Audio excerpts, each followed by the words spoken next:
izandla bazothina abanye uma engasaphili phambi kwabantu. Hallelujah. Hallelujah. Amen. iBhayibheli alithanga ukuthi uzababeka izandla uthandaza uqele kuNkulunkulu ukuthi baphile ukuze baphile.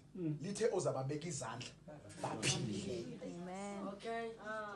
Yeah. Yeah. Hallelujah. Amen. Wena hamba ubeka izandla uzobona. Yeah. Wena hamba ubeka izandla uzobona. Yeah. Uzobeka oqala kungenzeki lutho. Yeah. Ubeke wesibili kungenzeki lutho. Yeah. Mhlambe kuze kufike ko10. Yeah. Kodwa qhubeka ubeka izandla. Amen. Ngoba uthe beka izandla bazophila. Kube into enijwayele yokubekana izandla. Ibeka abantu izandla. Ena awuqali good, uqala ngalabo bona labo babona lapho manje. Hallelujah. Hallelujah. Uma usuka la uma ubona umuntu estradeni you feel moved in your heart. Hallelujah. Senyayitshala lento enhlizweni yakho. You feel moved in your heart. Ngicela ukubeka izandla. Yeah. Hallelujah. Amen. Ngeke bale. Yeah. Because abantu enhlizweni zabo bayazi ukuthi ikhona into abayidingayo. Kukhona abantu endaweni ezifihlakeleyo abathandazayo abazi ukuthi bathandazelana. Kodwa balangazela lemvuselelo ongafuni ukuthi ivele wena. Abazi ukuthi bathandazelana. Bathi asazi yovela kanjani. Asazi yovela kuphi. Imvuselelo yabantwana abamazi uNkulunkulu. Abantu abahamba noNkulunkulu, uNkulunkulu azakhetha ukuhamba nabo. Hallelujah. uNkulunkulu lapha azothi I will not make my name be thrown down. Whatever you declare it will come to pass. Yes. Because you have chosen to walk in the way. Amen. You have chosen to depend only on God and not on food. Yeah. Yeah. Hallelujah. Amen. Hallelujah. Amen. You depend on God in everything you do. Now I don't depend on we had a very, very nice discussion yesterday. Hallelujah. Amen. About ukzila. Ukzila. Ngizoyithinta kancane ngoba ngikhuluma ilizolo. Hallelujah. Ngizoyithinta futhi kancane. Ukzila uJesu uthi sikhuluma ilizolo sathi bambuza uJesu bathi siya abafundi baka John bayazila nabafarisi bayazila ingani abakho bangazila uthi bazozilelana inkhona lalela uveze into ebalulekile ukuthi ukuzila it is a form of intimacy. Ngoba ebekhona nabo ebabona ngenye indlela. Hallelujah. And they were experiencing God, although God was with them all along. But they now had a personal experience with God. Underline the word experience. Akusasi into ifundayo kuphi eBhayibhelini ukuthi you can have an experience. But through fasting it is a way where you can have a personal experience with God. In as much as you are uqilaza umzimba vele uyawuqilaza vele ukuthi ungawuniki ukudla. But ekuqilazeni umzimba wakho unika uNkulunkulu. You are fellowshipping with God. Hallelujah. Amen. And sometimes through the fast ayikho into ozoyizwa. Yeah. Uzoloku udlizwe nje. Udlizwe. Yeah. Hallelujah. Amen. Thandaza. Yeah. Hallelujah. Amen. And yes, obviously umukwenza during fasting uzokwenza engazuthi kuyeqela than what you normally do because you have dedicated your time to separate it specially for God. Hallelujah. Amen. Hallelujah. Amen. Angisho ukuthi usindiswa ngefasting. Fasting ayisindisi baningi abe ba fast. Baya fasta phela ama Muslimani. Abantu bakwashembe baya fasta. Hallelujah. Amen. Abantu beinkolo eziningi baya fasta. But kukhona ukuzila ukudla okusenkosini lapho khona sithi khona sibulala inyama ukuze sinyuse umoya wethu Yeah. ngokuba close kuNkulunkulu. So uthi kodwa mangithathiwe bazozila. Jesus. Hallelujah. Amen. Why? Because ukufasta indlela yokwenza iexperience yakho noNkulunkulu ibe ngcono kunaleyo nayo uma ungafastanga. Yeah. Amen. You want to manifest, study the word. Yeah. Amen. You want to manifest, stay in prayer. Yeah. Hallelujah. Amen. You want to manifest, worship God. Yeah. You want to manifest, do all of that while you are fasting. You will see.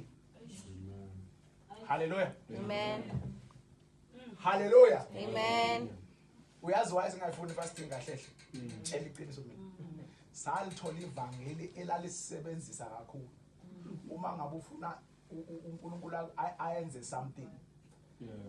21 days fasting. So you did it to move God. Wawukwenza ukuze uNkulunkulu asukume emazulwini enza izinto zakhe. Hallelujah. Amen. Hallelujah. Amen. That was the Old Testament. The Bible, we were bribing him. The Bible says that God is seated Yeah. in the throne. uNkulunkulu iBhayibheli lithi uNkulunkulu umile ulinda umuntu ofastayo ukuze asebenze. Yeah. Hallelujah. The Bible says that God is seated, Yeah. and those that enter his gates will enter with rest as well. Hallelujah. Amen. Now when we enter with rest, it is because we delight in him and because he delights in us. uNkulunkulu uyathanda ukuba nathi, Yeah. nathi siyathanda ukuba naye. Amen. Kodwa sakhula sazalelwe enyameni. Hallelujah. Kumele sibulala inyama in as much as sifuna ukuba nayo. Hallelujah. Hallelujah. Amen. Angithi iBhayibheli lithi inyama negazi aziyuku if alaphakathi. Hallelujah. uJesu akana inyama. Yeah. Yeah. Ngiyabuza. uJesu wavuka ngenyama. Yeah. Usemaphakathini. Kwenzeke kanjani? Inyama yakhe imbathiswe ukumonakala. Yeah. Hallelujah. Amen. Hallelujah. Amen. Inyama yakhe imbathiswe ukumonakala. And lawo mandla lawo amandla avalelwe kuwe. Angithi kuthiwa amandla avusa uKristu. Angaphakathi kuwe. Yeah. Lawo mandla avusa uKristu akhona kuwe, ungakwenza ukuthi uphile emoyeni, uphile emqondweni until inyama ifane nenyama kaJesu namhlanje. Yeah. Hallelujah. Amen. Lapho khona ukhipha ukufa konke okukhona. By ukufa I mean izilangazelelo zenyama. Izinto ezifunwa inyama uzibulala. Hallelujah. Amen. Ngokufundiswa, ngokuhlala ezweni. Hallelujah. Amen. Be intentional. Ungayenzi nje ukuthi asengenza nje. Yeah. Ukwenze uqondane nokuthi ngifuna ukubulala imisebenzi yenyama. Yeah. Ngani? Ngokudla izwi likaNkulunkulu. Uzobona ikhona ushintsho ozolibona. Yeah. Hallelujah. Amen. As we behold in a mirror the glory of God, what happens? Siyashintsha. Siyashintsha. Shothi uNkulunkulu ufuna sishintshe siguqule. Why? Because yiso lesikhathi esaprofetha uIsaiah ukuthi isikhathi semvuselelo yokugcina. After lemvuselelo yokugcina ekhona, bazalwane, after 2000 years you will begin to see sons of God. And you are still in the after 2000 years, which is after 2 days. Hallelujah. Isikhathi isprofetho samanje ukuthi kumele uvele njengendodana nendodakazi kaNkulunkulu. Izwi lanamhlanje.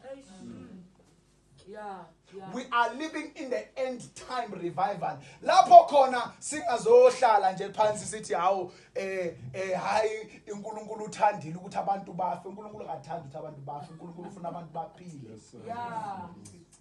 Yeah. Hallelujah. Amen. Hallelujah. Hallelujah. Hallelujah. Amen. Kodwa uJesu wafa uJesu wavuka.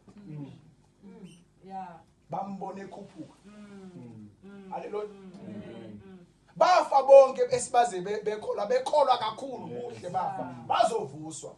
Yeah. Uyafuna yini ukufa na ukuze uvuswe? Uma ngabe uyakufuna kuhle kodwa kukhona okungqono kunalokho. Yeah. Uthi ungafe. Yeah. Yeah. Hallelujah. Hallelujah. Amen. Imagine umuntu oyedwa manje uzokhetha ukuthatha lelizwi alisebenzise empilweni yakhe. Yeah. Hallelujah. Apply empilweni yakhe oyedwa kithi la. Yeah. Noma bawu3 Yeah. dozo omncane kakhulu. Hallelujah. Amen. Hallelujah. Amen. KZN incane kakhulu. Uma kungaba nendodana eyodwa ekhetha ukuvela Yeah. ifaniswe njengoJesu. Oyedwa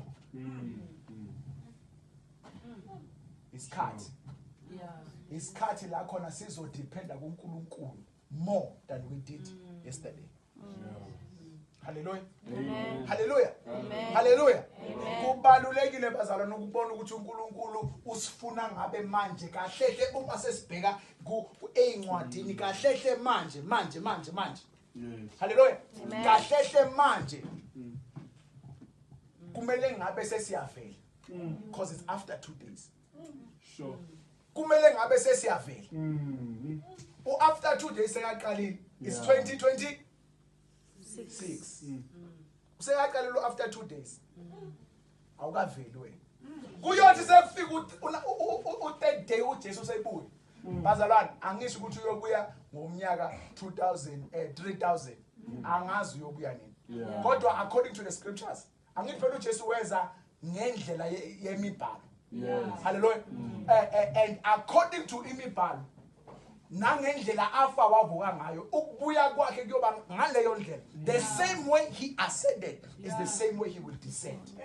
Akazukuza nje athi hayi u20 ba namhlanje athi ngibazume.